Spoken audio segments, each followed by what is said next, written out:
ஓம் அமிர்தீஸ்வரி நமக. ஓம் நம சிவாய. அம்மாவுடைய திருப்பதங்களை தொட்டு வணங்கிட்டு இன்னைக்கு குருகீதை புத்தகத்துல முதல் அத்தியாயத்துல 41வது ஸ்லோகம் பார்க்க போறோம். ஸோ இதுக்கு நடுவில் கொஞ்சம் என்னால் கண்டினியூஸாக வீடியோஸ் போட முடியல. கிட்ஸ்க்கு லீவ் இருக்கிறதால என்னால் ரொம்ப ப்ராப்பராக இருக்க முடியல. Sorry for that. இந்த மந்த் ஓரளவுக்கு கண்டினியூவாக வீடியோ வந்துடும். ஸ்கூல் இருக்குது. மேலே திரும்ப கொஞ்சம் பிரேக் விடும். ஜூன்லேருந்து பார்த்தீங்கன்னா வீடியோஸ் எல்லாம் ரொம்பவே ரெகுலராக வர ஆரம்பிச்சிடும். ஓகேங்களா? ஸோ லாஸ்ட் வீடியோவில் என்ன பார்த்தோங்கிறத ஒரு ரிவைஸ் பண்ணிவிட்டு நாம் இப்போ வரலாமா? போன வீடியோக்கு முன்னாடி வீடியோவில் என்ன பண்ணோம்னா குருவோடைய உடலையும் தீர்த்த ஸ்தலமான கயாவையும் ஒப்பிட்டு இருந்தாங்க இல்லையா? ஸோ குருவுடைய உடல் வந்து பார்த்தீங்கன்னா அக்ஷயமான ஆலமரம், குருவுடைய பாதம் அங்கே இருக்கக்கூடிய விஷ்ணு பாதம். எப்படி வந்து விஷ்ணு பாதம் அரக்கனை தன்னுடைய பாதத்தால் அழிச்சாரோ விஷ்ணு, அந்த மாதிரி குருவுடைய பாதத்தை வந்து பார்த்தீங்கன்னா நம்ம மனசுக்குள்ள இருக்கிற அந்த நான் அப்படிங்கிற அந்த அகங்காரத்தை, அந்த அகங்காரம்ங்கிற அரக்கனை குரு வந்துட்டு அழிக்க உதவுவார் அப்படின்ற மாதிரி பார்த்தோமா? அடுத்தது குரு கிட்ட சமர்ப்பிக்கப்பட்ட மனம் வந்து பறந்து விரிந்ததாகுது அப்படின்ற மாதிரி அந்த கயாவுடைய சிறப்புகள்லாம் நிறைய பார்த்துருந்தோம். அப்புறம் அக்ஷயமான ஆலமரத்துக்கு ஆளிலை கண்ணனுடைய கதை, அப்புறம் விஷ்ணு பாதத்துடைய கதையெல்லாம் நிறைய கதைகள்லாம் பார்த்தோமா? ஸோ குருவுடைய சிறப்புகள் நிறைய சொல்லியிருந்தோம். அடுத்தது வந்து பார்த்தீங்கன்னா ஒரு சீடன் எப்பவுமே குருவுடைய திருவடிவை நினைச்சுக்கிட்டே இருக்கணும். அவருடைய குருவுடைய நாமத்தை ஜபிச்சுக்கிட்டே இருக்கணும். குருவுடைய கட்டளையை பின்பற்றணும். குருவை தவிர வேற யாரையும் தியானிக்க கூடாது. வேற யாரையும் தியானிக்க கூடாதுன்னா என்ன அர்த்தம்னா குருவை மட்டும்தான் நினைக்கணும். நம்ம மனசுக்குள்ள எந்த ஒரு விஷயத்த நினைக்கிறோமோ அந்த விஷயத்த தியானிக்கிறோம்னு அர்த்தம். அப்போ இப்போ நம்மளை யாராச்சும் ஒருத்தவங்க திட்டாங்க, அவங்கள பத்தியே நினைச்சுக்கிட்டு இருக்கோம் அப்படின்னா நம்ம அவங்கள தியானிக்கிறோம்னு அர்த்தம். ஸோ நமக்கு அது தேவையில்லாத விஷயம் இல்லையா? அதனால குருவை பத்தி மட்டும்தான் நினைக்கணும். குருவுடைய உருவத்தை மட்டும்தான் நினைக்கணும். நம்மளை யாராச்சும் ஹர்ட் பண்ணிட்டாலும் குரு கிட்டே போயிட்டு நம்ம சொல்லலாம். சொல்லிட்டு அந்த விஷயத்த அவங்க கிட்ட ஒப்படைச்சிட்டு நம்ம அந்த விஷயத்துல ரிலீஃப் ஆயிடணும். ஓகேங்களா? சொல்ல வேண்டியது மட்டும்தான் நம்மளுடைய கடமை. ஸோ அப்போ நம்ம கொஞ்சம் ஃப்ரீ ஆயிடுவோம் இல்லையா?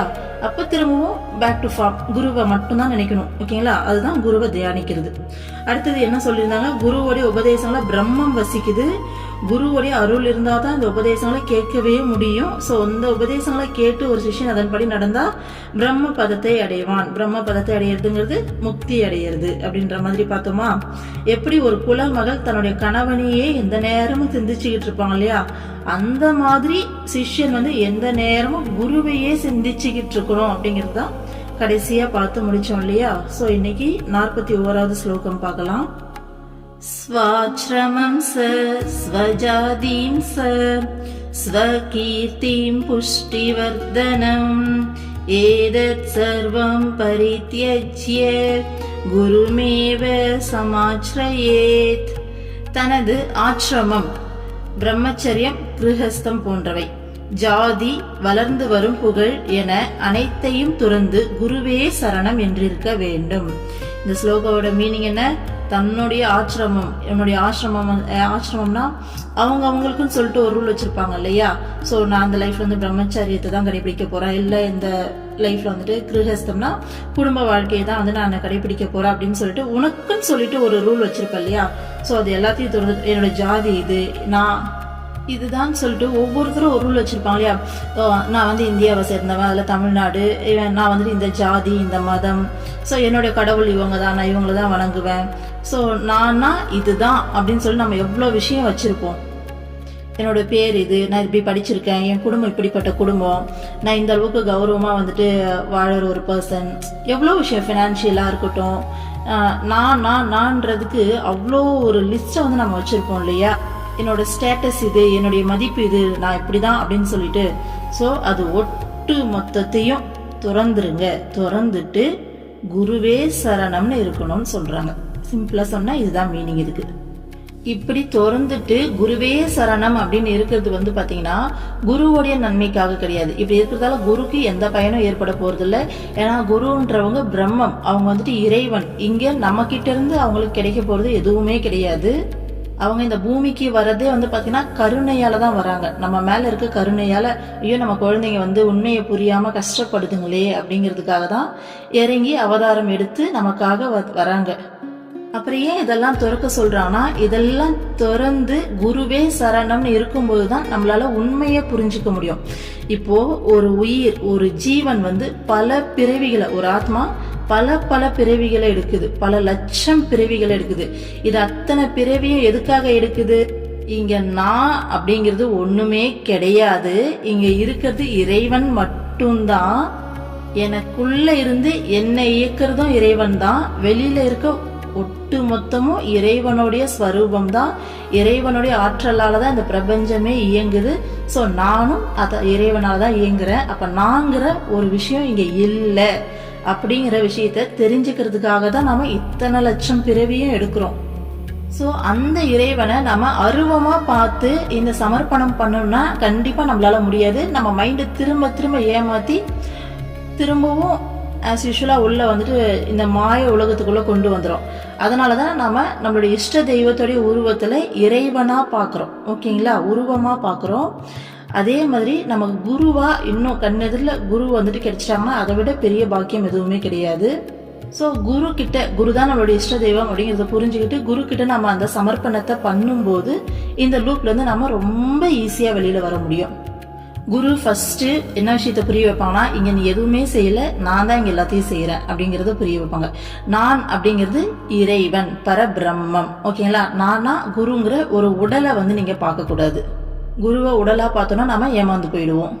குரு அப்படிங்கிறவர் அந்த உடல்ல மட்டும் வசிக்கிறவர் இல்ல, பிரபஞ்சம் முழுக்க வியாபிச்சிருக்கவர். ஓகேங்களா, சோ அந்த இறை சக்தி. அப்போ இங்க எதையுமே நீ செய்யல, எல்லாத்தையும் நான் தான் செய்யறேன் அப்படிங்கறத புரிய வைப்பாங்க. எப்படி புரிய வைப்பாங்க? நிறைய அனுபவங்கள் கொடுப்பாங்க. சும்மா சாதாரணமா ஒரு எக்ஸாம்பிள் சொல்லணும்னா, ஒரு விஷயத்த நீங்களா ட்ரை பண்ணி பாருங்க. உங்களுடைய குரு கிட்ட, உங்களுக்கு குரு இல்லைன்னா கூட இஷ்ட தெய்வத்துக்கிட்ட இல்ல தெரிஞ்ச ஏதாச்சும் ஒரு குருமார்கள் கிட்ட பிரார்த்தனை வச்சுட்டு அதே விஷயத்த செஞ்சு பாருங்க. நீங்களா செய்யும் போது சரியா செய்யப்பட முடியாத ஒரு விஷயம் குரு கிட்ட வந்து பிரார்த்தனை வச்சுட்டு நீங்க செய்யும் போது ரொம்ப சிறப்பா போய் முடியும். அவங்களே இறங்கி அந்த வேலையை செய்வாங்க. அதே மாதிரி லைஃப்ல நமக்கு என்ன நடக்க போகுது அப்படிங்கறத முன்னாடியே வந்து காமிச்சிருவாங்க. இந்த சீரியல் ஒரு நெக்ஸ்ட் எபிசோடு என்னன்னுட்டு அந்த மாதிரி நம்ம லைஃப் அடுத்து எந்த டைரக்ஷன்ல போக போகுதுங்கிறத ஓரளவுக்கு ஒரு ஹிண்ட் மாதிரி நல்லா கனவுல வந்து நிறைய விதத்துல அம்மா வந்துட்டு காமிச்சிருவாங்க. ஸோ அப்படி காமிக்கும் போது நமக்கு நல்லா புரிஞ்சிடும். ஸோ இப்போ இங்க நம்ம ஆக்டிங் தான் பண்ணிட்டு இருக்கோம், ஸ்கிரிப்ட் ஆல்ரெடி எழுதியாச்சு, டைரக்ட் பண்றது கடவுள், நம்ம ஆக்டிங் கூட நாம பண்ணல, என்ன சொல்றாங்க, கைப்பாவை மாதிரி ஆட்டி வைக்கிறது கூட அவங்க தான் அப்படிங்கிறது நமக்கு நல்லாவே புரியும். ஸோ இந்த விஷயங்கள்லாம் புரிய வரும்போது நமக்கு அந்த சரணாகதிங்கிறது ஈஸியா வந்துடும். அடுத்தது ஓகே, இங்க எதையும் நான் செய்யல அப்படிங்கறத கூட ஓரளவுக்கு நிறைய அனுபவங்கள் கொடுத்து ஒத்துக்க வச்சிருவாங்க. அடுத்து இன்னொரு ஈகோ நமக்கு வந்து நிக்கும். என்னன்னா, சின்ன வயசுல இருந்து எங்க அப்பா தானே என்ன வளர்த்தாங்க, அம்மா தானே வளர்த்தாங்க, அப்ப கூட இருந்தவங்க தானே எனக்கு இதெல்லாம் செய்யறாங்க, ஹஸ்பண்ட் தானே எனக்கு இதெல்லாம் செய்யறாரு அப்படிங்கிற மாதிரியான விஷயங்கள்லாம் நடக்கும். நம்ம மைண்ட் வந்துட்டு சொல்லும், ஃபேக்கா வந்து ஏமாத்தோம். அப்போ அந்த டைம்ல அதுக்கும் அனுபவம் கொடுப்பாங்க குரு. இல்ல, இங்க எதுவுமே யாருமே உனக்கு செய்யல, எல்லார் வழியாவும் நான் தான், இறைவன் தான் செய்யறேன். சின்ன வயசுல இருந்து உன்னை டேக் கேர் பண்ணி பாத்துக்கிட்டதும் நான் தான், இன்னைக்கு இவங்க வழியா உன்னை கேர் பண்ணி பாத்துக்கிறதும் நான் தாங்கிறதுக்கு நிறைய அனுபவங்கள் கொடுப்பாங்க. ஒரு கட்டத்துக்கு மேல நமக்கு நல்ல வெட்ட வெளிச்சமா தெரிஞ்சு போயிடும், இங்க எல்லாமே இறைவன் தான் செய்யறாங்க. ஸோ எல்லார் வழியாவும் இறைவன் தான் நமக்கு செய்யறாங்க, குரு தான் நமக்கு செய்யறாருன்றது புரிஞ்சிடும். ஸோ குருவே சரணம் அப்படின்னு இருக்கணும்னா நம்ம ஈகோ வந்துட்டு தடுக்கும் இல்லையா, இது எப்படி இது எல்லாத்தையும் விட்டுட்டு நம்ம குருவே சரணம்னு இருக்கணும்னா சொல்லிட்டு. ஸோ ஜஸ்ட் ஒரு குருவை வந்துட்டு என்ன சொல்ற, மனசார பிரார்த்தனை பண்ணுங்க, எனக்கு குரு வேணும்னு சொல்லி கண்டிப்பா கிடைப்பாங்க. கிடைச்ச பிறகு அவங்க கிட்ட அவங்களுடைய திருப்பாதத்துல போயிட்டு விழுந்து, எனக்கு தெரியல, எதுவுமே தெரியல, எல்லாத்தையும் நீங்க பாத்துக்கோங்க அப்படின்னு சொல்லிட்டு வந்துருங்க. மற்றபடி எல்லா விஷயத்தையும் அவங்களே நடத்துவாங்க. அந்த சரணாகதியையும் அவங்க கொடுத்தாதான் நமக்கு வரும். ஓகேங்களா, எந்த அளவுக்கு சரணாகதியில் இருக்குமோ அந்த அளவுக்கு சந்தோஷமான ஒரு வாழ்க்கை வந்து நமக்கு கிடைக்கும். ஸோ இந்த ஸ்லோகோட மீனிங் என்ன? தனது ஆசிரமம். ஸோ ஆசிரமம் அப்படிங்கிறது பிரம்மச்சரியம், கிரகஸ்தம். இந்த மாதிரி பிரம்மச்சரியம்னா நான் பிரம்மச்சரியத்தை தான் இந்த பிரிவில் கடைபிடிக்க போறேன், இல்ல குடும்ப வாழ்க்கையில தான் இருக்க போறேன் அப்படிங்கிற மீனிங்ல சொல்லியிருக்காங்க. அடுத்தது என்னுடைய ஜாதி இதுதான், என்னுடைய வளர்ந்து வர புகழ். ஓகேங்களா, நான் வந்துட்டு தனக்குன்னு சொல்லி இந்த சொந்த வாழ்க்கையில வந்து இந்த புகழை வந்துட்டு வளர்க்கறதுக்காக எவ்வளவு தூரம் வேலைக்கு ஓடுறது, சம்பாதிக்கிறது, எல்லா விஷயமும் பண்ணுவோம் இல்லையா. ஸோ இது எல்லாத்தையும் துறந்து குருவே சரணம்னு இருக்கணும்னு சொல்லியிருக்காங்க. இது எல்லாத்தையும் துறக்கணும்னா உடனே நான் வேலையை விட்டு வந்துடணுமா? அப்படி கிடையாது. எல்லா வேலையும் எப்பயும் போல செய்வீங்க. எல்லா விஷயத்தையும் நான் எதையும் செய்யல, இறைவன் என் வழியா செய்யறாரு, இறைவனுடைய ஒரு வேலையால் தான் நான், இறைவனுடைய ஒரு கருவி தான் நான் அப்படிங்கிற எண்ணத்தோடு செய்வீங்க. ஸோ ஏற்கனவே செய்யறதோட இப்ப இன்னும் சிறப்பா செய்வீங்க. சுயநலமா தனக்கு மட்டும் வாழாம 4 பேருக்கு பிரயோஜனமா வாழ்வோம். அவ்வளவுதான். சரிங்களா? அதே மாதிரி இதுல இன்னொரு வார்த்தை சொல்லியிருக்காங்க, பிரம்மச்சரியம் கிரகஸ்தம் சொல்லியிருக்காங்க இல்லையா? ஸோ இது கூட இல்லை, இந்த லைஃப்ல நான் பிரம்மச்சரியா தான் இருக்க போறேன் அப்படிங்கிற அந்த முடிவு கூட நாம இருக்கக்கூடாது. அதையும் குரு கிட்ட கொடுக்கணும். ஏன்னா அம்மா நிறைய பேர் குடும்ப வாழ்க்கையில சாதாரண பிறந்து வளரும்போது சின்ன வயசுலயே பார்த்து ஓரளவுக்கு அந்த டீனேஜ் வயசுல மௌனே நீ என் கூட வந்துரு, மௌலே என் கூட வந்துருன்னு சொல்லி கூட்டிட்டு வந்திருக்காங்க. ஏன்னா அவங்க லைஃப்ல வாங்க வேண்டிய அடிகள் எக்கச்சக்கமா இருக்கு அப்படிங்கிறது அம்மாவுக்கு முன்னாடியே தெரியும். ஸோ நம்ம குழந்தை அங்க போயிட்டு கல்யாணம் பண்ணி அதில் சிக்கி சின்ன பின்னம் ஆகுறத நீ வேண்டாம், நீ தாங்க மாட்ட, என் கூட வந்துருன்னு சொல்லி பிரம்மச்சாரியா பிரம்மச்சாரினிங்களா கூட்டிட்டு வந்திருக்காங்க அம்மா. ஓகேங்களா? அதே மாதிரி பிரம்மச்சாரியா வந்தவங்களை நீ போய் கல்யாணம் பண்ணி வாழ்ந்துகிட்டு ஸ்பிரிச்சுவல் பிராக்டிஸ்ல இரு அப்படின்னு அனுப்பியிருக்காங்க. ஏன்னா அவங்க மனசுல அவங்களுக்கே தெரியாம ஆழமா முற்பிறவிகளுடைய வாசனையா அந்த குடும்ப வாழ்க்கை ஆசை இருக்கலாம். ஓகேங்களா? சோ அப்ப அதை வாழ்ந்துதான் தீர்க்க முடியும் அப்படிங்கிறது அம்மாவுக்கு தெரியும். அதனால எந்த ஒரு முடிவுமே நமக்கு எதுவுமே தெரியாது. ஏன்னா நம்ம இந்த ஒரு பிறவியில் இருக்கிற இந்த விஷயங்கள் மட்டும்தான் நமக்கு மெமரியில இருக்கு. ஏன்னா அதை தாண்டி பல லட்சம் பிறவிகளுடைய வாசனைகள் உள்ள இருக்கு. அப்போ இந்த விஷயம் எல்லாமே குருவுக்கு தெரியும். அதனால நமக்கு எதுவுமே தெரியாது. அப்போ நம்மளுடைய வேலை முழுமையான அந்த சரணாகதியில் இருக்கிறது. குரு சொல்ற வார்த்தையை தட்டாம அதை ஒரு மிகப்பெரிய கட்டளையை ஏற்று செயல்படுத்துறது மட்டும்தான் நம்மளுடைய வேலை. அடுத்த ஸ்லோகம் பாருங்க. அனன்யா சிந்தயந்தோ யே சுலபம் பரமம் சுகம் தஸ்மாத் சர்வ பிரயத்னேன குரோராதனம் குரு. பிற சிந்தனைகளை எல்லாம் துறந்து குருவை மட்டும் சிந்திப்பவன் மிக எளிதில் பரமானந்தத்தை பெறுகிறான். அதனால் எல்லா வகையிலும் முயன்று குருவை வழிபட வேண்டும். சோ எல்லா சிந்தனைகளையும் துறந்துட்டு எந்த நேரமும் குருவோடைய நினைவிலே, குருவை பத்தின சிந்தனையிலே எவன் ஒருத்தன் இருக்கானோ அவங்களுக்கு ரொம்ப ஈஸியா பரமானந்தம் கிடைக்கும். அந்த பரமானந்தத்தை ஈஸியா ரீச் பண்ணிடுவாங்க. பரமானந்தம் அப்படிங்கிறது என்னது? ஒரு மனிதன் ஞானம் அடைஞ்சா, முக்தி அடைஞ்சா என்ன ஒரு உணர்வு நிலை கிடைக்குமோ அதுதான். ஓகேங்களா? சோ சிம்பிளா சொன்னா முக்தி ஈஸியா கிடைச்சிடும் அப்படின்னு சொல்றாங்க. சோ யார் ஒருத்தர் தன்னுடைய மைண்ட்ல வேற மற்ற சிந்தனைகள் எல்லாத்தையும் துறந்து எந்த நேரமும் குருவோட நினைவோலேயே இருக்காங்களோ அவங்களுக்கு ரொம்ப ஈஸியா முக்தி கிடைச்சிடும்னு சொல்றாங்க. ஏன்னா எல்லா நேரமும் குருவோட நினைப்புல இருக்குதுங்கிறது அவ்வளவு ஈஸியான விஷயம் இல்லை இல்லையா? கண்டிப்பா குருவை மறந்து இருக்கும் அப்படின்னு சொல்ல வரல. கண்டிப்பா ஒரு என்ன சொல்றது, குருவோட நினைப்பு இருக்கும். இருந்தாலும் நம்ம மைண்டு ரொம்ப அசால்ட்டா போற போக்குல டக்குன்னு சொல்லிட்டு டைவர்ட் ஆகும் இல்லையா? இப்போ ஒரு சாங் கேட்கறோம் அப்படின்னா டக்குன்னு அந்த சாங்கை பத்தி திங்க் பண்ண ஆரம்பிக்கும். யாரோ ஒருத்தர்கிட்ட பேசுறோம்னா அவங்க பேசின விஷயங்களை பத்தி டக்குன்னு திங்க் பண்ண ஆரம்பிக்கும். ஸோ ரொம்ப அசால்ட்டா ரொம்ப ஈஸியா மைண்ட் இங்கேயும் எங்கேயும் ஓடிக்கிட்டே இருக்கும். அப்போ ஸோ அதெல்லாம் கட் பண்ணி எல்லா விஷயத்தையும் அப்படி ஓடும்போது என்ன பண்ணலாம்னா அந்த விஷயத்த பத்தியே நம்ம குரு கிட்ட பேசலாம், நம்மளுடைய இஷ்ட தெய்வத்துக்கிட்ட பேசலாம். நம்ம மைண்ட்ல என்ன தோணுனாலும் சரி, ஒரு ஃப்ரெண்டு நம்ம கூட இருந்தா நம்ம எந்த அளவுக்கு ஃப்ரீயா பேசுவோமோ அந்த அளவுக்கு உட்காந்து நம்மளால பேச முடியும். அப்படி பேசும்போது என்ன நடக்கும்னா நமக்கே, நான் இதை வாட்ச் பண்ணேன், அம்மா எப்பயுமே இஷ்ட தெய்வத்துக்கிட்ட பேசு, ஏன்னா இஷ்ட தெய்வம் குரு எல்லாமே ஒண்ணுதான். இருந்தாலும் அம்மா இஷ்ட தெய்வத்தி வழியா அம்மா அக்சஸ் ஆனாங்கன்னா ரொம்ப ஈஸியா இருக்கும் இல்லையா? அதனால அந்த மாதிரி அக்சஸ் கொடுப்பாங்க. ஸோ இஷ்ட தெய்வத்தோட பேசிக்கிட்டே அம்மாவையும் வணங்கிக்கிட்டே வரும்போது ஒரு கட்டத்தில் அம்மாவும் இஷ்ட தெய்வம் 2 பேரும் ஒண்ணுதாங்கிறது நமக்கு புரிய வந்துடும். அப்போ இஷ்ட தெய்வத்தோட பேசுன்றாலேன்னு சொல்லி என்னடா இதுன்னு சொல்லி கவனிச்சு பார்த்தோம்னா நம்ம பேசும்போது கம்ப்ளீட்டா ப்ரெசன்ட் மொமெண்ட்ல இருப்போம், விழிப்புணர்வுல இருப்போம். நாம மனசோட கண்ட்ரோல் இல்லாம மனசு நம்ம கண்ட்ரோல்ல இருக்கும். நம்ம என்ன பேசுறோங்கிறத கான்சியஸா கவனிப்போம் நாம. ஏன்னா நம்ம கடவுள்கிட்ட இல்ல குரு கிட்ட உட்காந்து பேசும்போது பதில் கேள்வி கரெக்டா மைண்ட்ல வரும். பதிலுக்கு நம்ம ஒரு விஷயத்த பேசணும், அவங்க பதிலுக்கு நம்மள கேள்வி கேட்பாங்க, நமக்கு நல்லா புரியும் அது. அப்போ நம்ம அந்த விழிப்புணர்வுக்கு ரொம்ப ஈஸியா வருவோம். அப்போ ஒரு இடத்துல நம்ம என்ன தப்பு செய்யறோம் அப்படிங்கறதையும் கரெக்டா கவனிச்சு அதையும் நம்மளால ஈஸியா கரெக்ட் பண்றதுக்கான வழியும் காமிப்பாங்க. அப்போ அந்த குருவுக்கும் நமக்குமான அந்த கான்வர்சேஷனுக்கு அவ்வளோ ஒரு இம்பார்ட்டன்ஸ் இருக்கு. இப்படி பேசும்போது ஃபர்ஸ்ட் விஷயம், நாம முழுமையா விழிப்புணர்வுல இக்கணத்துல பிரசன்ட் மொமெண்ட்ல வாழ்வோம். செகண்ட் விஷயம், நாம பாத்தீங்கன்னா தனியா இருக்கிறதா ஃபீல் பண்ண மாட்டோம். அந்த இறைவனை குருவை மிஸ் பண்ற மாதிரி ஒரு ஃபீலும் வராது. அதே மாதிரி நம்ம தனியா இருக்க அந்த ஃபீலும் வராது. நம்ம கூட இறைவன் இருக்காரு, இறைவன் நம்ம பக்கத்திலேயே இருக்காரு அப்படிங்கிற அந்த ஒரு நம்பிக்கையும் வலுப்படும். மூணாவது விஷயம் என்னன்னு சொல்லி பார்த்தீங்கன்னா, நமக்கு ரெஸ்பான்ஸ் பண்ணுவாங்க, பல விதத்தில் ரெஸ்பான்ஸ் பண்ணுவாங்க. ஒரு மனிதர் வழியாவோ இல்லை அந்த செயல்கள் வழியாவோ இல்லை மொபைலில் மெசேஜஸ் வழியாவோ பல விதத்தில் நமக்கு அவங்க ரெஸ்பான்ஸ் பண்ணுவாங்க. அப்போ நமக்கு அந்த நம்பிக்கை இன்னும் அதிகமாகும். அப்போ இறைவன் கூட இருக்க அந்த ரிலேஷன்ஷிப்பை இன்னும் ஸ்ட்ராங்காக நம்மளால கொண்டு போக முடியும். இதெல்லாம் நடக்கும்போது நமக்கு அந்த சரணாகதிங்கிறது இன்னும் ஸ்ட்ராங்காக வரும் நமக்கு. ஸோ ஏற்கனவே ஒரு லெவலில் சரணாகதி அடைஞ்சிருப்போம் இல்லையா? ஸோ அடுத்த லெவலில் இறைவன் கிட்ட சரணாகதி அடைவோம்.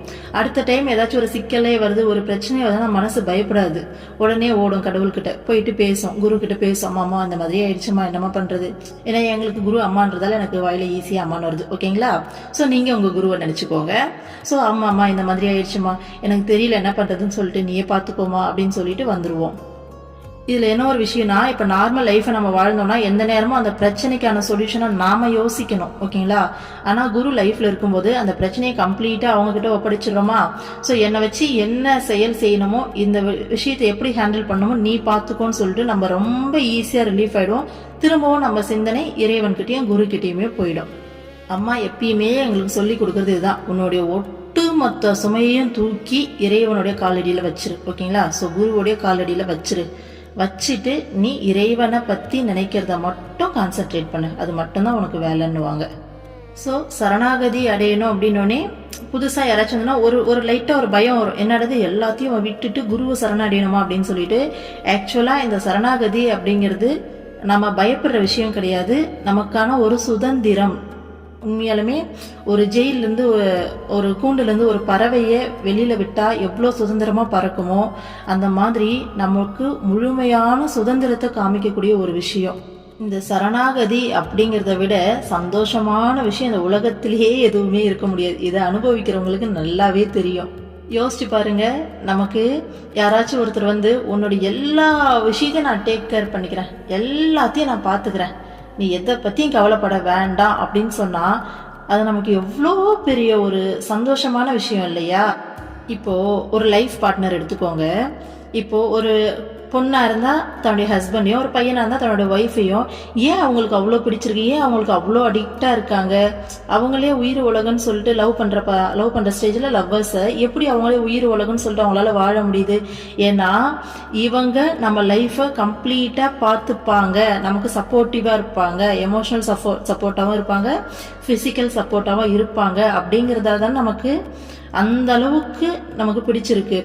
ஸோ அப்படி ஒரு லவ்வபிளான பர்சன் கிடைச்சா அவங்களுக்காக எந்த தூரத்துக்கு வேணாலும் நம்ம இறங்குறதுக்கும் எந்த தூரத்துக்கு விட்டு கொடுக்கறதுக்கும் நம்ம மனசு ரெடியாக இருக்குல்ல. ஸோ அதே சேமான விஷயம்தான் இறைவன் கிட்ட இப்போ நடக்குது. ஓகேங்களா? ஸோ இறைவன் கிட்ட அந்த சரணாகதி அடையும் போது இறைவன் ஃபுல் டேக் கேர் பண்ணிக்கிறாரு. அதுக்காக மனுஷாளுங்களை வெறுங்க, மனுஷாளுங்க தேவையில்லை அப்படின்னு நம்மவோ இல்லை மற்ற குருமார்களோ இறைவனோ சொல்லவே கிடையாது. மனிதர்கள்கிட்ட அன்பா இருங்க. ஓகேங்களா? பற்று வைக்காதீங்க. ஏன்னா பற்று வச்சா இன்னைக்கு ஒருத்தர் சிரிச்சு பேசுறாங்கன்னு நீங்க சந்தோஷப்பட்டீங்கன்னா கண்டிப்பா நாளைக்கு ஒரு வார்த்தை கொஞ்சம் முகம் சுழிச்சு பேசிட்டாங்கன்னா உங்க மனசு கஷ்டப்படும். இன்னைக்கு ஒருத்தர் ஹெல்ப் பண்ணிட்டாங்கன்னு நீங்க சந்தோஷப்பட்டீங்கன்னா நாளைக்கு அவங்க ஒரு விஷயத்த ஹெல்ப் பண்ண முடியாதுன்னு சொல்லும் போது உங்க மனசு வலிக்கும். இன்னைக்கு ஒருத்தர் வழியா ஒரு ஃபினான்ஷியல் சப்போர்ட் உங்களுக்கு கிடைக்குதுன்னா நாளைக்கு அவங்க கிட்ட இருந்து, ஏன்னா அவங்களை டிபெண்ட் பண்ணிடும் மைண்டு, நாளைக்கு அங்கிருந்து அந்த சப்போர்ட் கிடைக்காதப்ப கண்டிப்பா மனசு வலிக்கும் இல்லையா? ஸோ அதனால தான் மனிதர்கள்கிட்ட இந்த பற்று வைக்காம அன்பா இருங்க. அன்பு அப்படிங்கிறது பார்த்தீங்கன்னா கொடுக்கறது, எதையும் எக்ஸ்பெக்ட் பண்ணாது. நாம அன்பை கொடுப்போம், ஆனா பற்று வைக்கக்கூடாது. பற்றுனா என்ன, அன்புனா என்னன்னா, பற்று அப்படிங்கிறது ஒரு எதிர்பார்ப்போட நாம ஒருத்தர்கிட்ட பழகிறது. ஓகேங்களா? ஸோ நம்ம இதை செஞ்சுட்டா அவங்க நமக்கு இதை செய்வாங்க அப்படின்ற மாதிரி ஒரு என்ன சொல்றது, இப்போ நம்ம ஃபேமிலியில உண்மையா மனசாட்சி தொட்டு யோசிச்சு பாருங்க, எல்லார்கிட்டையுமே நமக்கே தெரியாம அவ்வளோ எதிர்பார்ப்பு இருக்கும். ஸோ அதுதான் பற்று. ஓகேங்களா? அன்பு அப்படிங்கிறது பார்த்தீங்கன்னா எதிர்பார்ப்பு இல்லாத அன்பு. ஓகேங்களா? உதாரணத்துக்கு சொல்லணும்னா இறைவன் நம்ம மேல வச்சிருக்கிறது எதிர்பார்ப்பு இல்லாத அன்பு. அவங்க நம்மக்கிட்ட எதையுமே எதிர்பார்க்க மாட்டாங்க. நீங்கள் என்ன பண்ணாலும் அன்பை கொடுத்துக்கிட்டே இருப்பாங்க. ஸோ அதுதான் அன்புக்கும் பற்றுக்கும் உள்ள வித்தியாசம். ஸோ நம்ம மனிதர்கள் மேலே பற்று வைக்கும்போது போயிட்டு லாக் ஆகிடுவோம். அதனால் நமக்கும் கஷ்டம், மற்றவங்களுக்கும் கஷ்டம். இதே எதிர்பார்ப்பு இல்லாத அந்த அன்பு வச்சுட்டு அழகாக இறைவன் மேலே அந்த பற்று அன்பு எல்லாமே இறைவன் மேலே வச்சு நம்ம பயணப்படும் போது ரொம்ப சுதந்திரமான ரொம்ப சந்தோஷமான ஒரு வாழ்க்கையை அனுபவிக்கலாம். இதெல்லாம் எப்படி நம்ம ப்ராக்டிக்கல் லைஃப்பில் கொண்டு வரதுன்னு சொல்லி பார்த்தீங்கன்னா, நம்ம மனசுக்குள்ளே தோன்ற ஒவ்வொரு எண்ணத்தையும் நம்ம கவனிக்கணும். ஓகேங்களா? ஸோ கவனித்து பார்க்கும்போது ஒவ்வொரு எண்ணமும் இறைவனை மையப்படுத்தி நம்ம யோசிக்கிறோமா இல்லை மனிதர்களை மையப்படுத்தி யோசிக்கிறோமா அப்படிங்கிறது நமக்கு நல்லா வெட்ட வெளிச்சமாக தெரியும். ஃபஸ்ட்டு கவனிச்சாலே போதும். கவனிக்கும் போதே ஆட்டோமேட்டிக்காக அதுக்கான சொல்யூஷன் நமக்கு உள்ளே வந்துடும், இறைவன் கொடுத்துருவாரு. ஸோ அதுதான் சொல்கிறாங்க, எல்லா சிந்தனைகளையும் துறந்து யார் ஒருத்தர் குருவை மட்டும் சிந்திக்கிறாங்களோ அவங்க ஈஸியாக அந்த பரமானந்தத்தை அந்த பேரானந்தத்தை பெறுகிறாங்க அப்படின்னு சொல்லிட்டு சொல்கிறாங்க. சரிங்களா? அதனால் எல்லா வகையிலையும் முயன்று குருவை வழிபட வேண்டும்னு சொல்கிறாங்க. ஸோ என்ன அர்த்தம் அதுக்கு? நாம தான் எல்லா விதத்துலையும் ட்ரை பண்ணோம். ஏன்னா நான் இவ்வளோ நாளாக நம்ம வாழ்ந்த வாழ்க்கைன்றது வேற இல்லையா? நம்ம மைண்டு அந்த மாதிரியான லைஃப் ஸ்டைலுக்கு அந்த மாதிரியான எண்ண ஓட்டங்களுக்கு தான் அடிக்ட் ஆகிருக்கும். அப்போ நாம தான் ட்ரை பண்ணோம். அதுலேருந்து நம்ம இறைவன் மேலேயும் குரு மேலேயும் அந்த கான்சன்ட்ரேஷன் கொண்டு வர நாம தான் ட்ரை பண்ணி குருவை வழிபடணும் அப்படின்னு சொல்கிறாங்க. ஓகேங்களா? ஓகே, அடுத்த ஸ்லோகா பார்க்கலாமா? 43வது ஸ்லோகம். ஓகேங்களா? குருவக்த்ரே ஸ்திதா வித்யா குருபக்த்யா ச லப்யதே த்ரைலோக்யே ஸ்புடவக்தாரோ தேவர்ஷி பித்ரு மானவாக. குருவின் உபதேசங்களில் பிரம்மம் வசிக்கிறது. சிஷ்யன் இதை குரு பக்தியின் மூலம் அடைய முடியும். மூவுலகில் உள்ளவர்களும் தேவர்கள், பித்ருக்கள், ரிஷிகள், முனிவர்கள் இந்த உண்மையை தெளிவாக எடுத்துரைத்துள்ளனர். ஓகே, என்ன சொல்றாங்க? குருவோடைய உபதேசத்துல பிரம்மம் வசிக்குதாமா. ஒரு சிஷ்யன் அந்த பிரம்மத்தை எப்படி அடையலாம்? குரு பக்தியின் மூலமா அடைய முடியும்னு சொல்றாங்க. இத 3 உலகத்துல இருக்கவங்களும் எடுத்து சொல்லியிருக்காங்க. தேவர்கள், பித்ருக்கள், ரிஷிகள், முனிவர்கள், ஸோ எல்லாருமே எடுத்து சொல்லியிருக்காங்க இதை அப்படின்னு சொல்றாங்க. ஸோ இதோட மீனிங் என்ன? குருவோடைய உபதேசத்துல பிரம்மம் வசிக்குதுன்னு சொல்லிட்டாங்க. சிஷ்யன் குரு பக்தி மூலமா இந்த பிரம்மத்தை அடைய முடியும்னு சொல்லிட்டாங்க. மீனிங் தட் எந்த ஒரு சிஷ்யன் குரு பக்தியோட குருவோடைய உபதேசங்களை கேட்டு அதன்படி வாழ்க்கையில நடந்துக்கிறாங்களோ அவங்க ஈஸியா பிரம்மத்தை அடைய முடியும். ஓகேங்களா? ஸோ இந்த புத்தகத்துல திரும்ப திரும்ப இதுவரைக்கும் சொல்லப்பட்ட வலியுறுத்தி சொல்லப்பட்ட விஷயம் என்னன்னா, குருவோட உபதேசங்களை கேட்டு குரு பக்தியோடு நடந்துக்கிட்டா பிரம்மத்தை ஈஸியாக அடையலாம். குருவோடைய பாத தீர்த்தத்தை பார்த்தீங்கன்னா நம்ம குடிச்சிட்டு தலையில் தெளிச்சிக்கிறது மூலமாக நம்மளுடைய பாவங்கள் கழுவப்பட்டு அந்த பிரம்மத்தை அடையிறதுக்கான வழி நமக்கு ரொம்ப ஈஸியாக கிடைக்கும். அதே மாதிரி குரு உண்ட உணவோடைய மீதியை பிரசாதமாக நினச்சி சாப்பிடும்போது குருவை எந்த நேரமும் நம்ம மனசுக்குள்ள தியானிக்கும் போது குருவோடைய திருநாமத்தை எந்த நேரமும் ஜபிக்கும் போது இந்த பிரம்மத்தை அடையிறது நமக்கு ரொம்ப ஈஸியா இருக்கும். அடுத்தது குரு தான் இறைவன். இறைவன் தான் மனுஷ உருவெடுத்து அவதாரமா உலகத்துக்கு வந்திருக்காரு அப்படிங்கிற விஷயத்த பார்த்துட்டு வந்திருக்கோம். ஸோ இந்த மாயையிலிருந்து விடுபட்டு உண்மையான எங்கும் நிறைஞ்சிருக்கக்கூடிய அந்த பிரம்மத்தை அடையணும்னா குருவோடைய அருள் இருந்தாதான் முடியும்.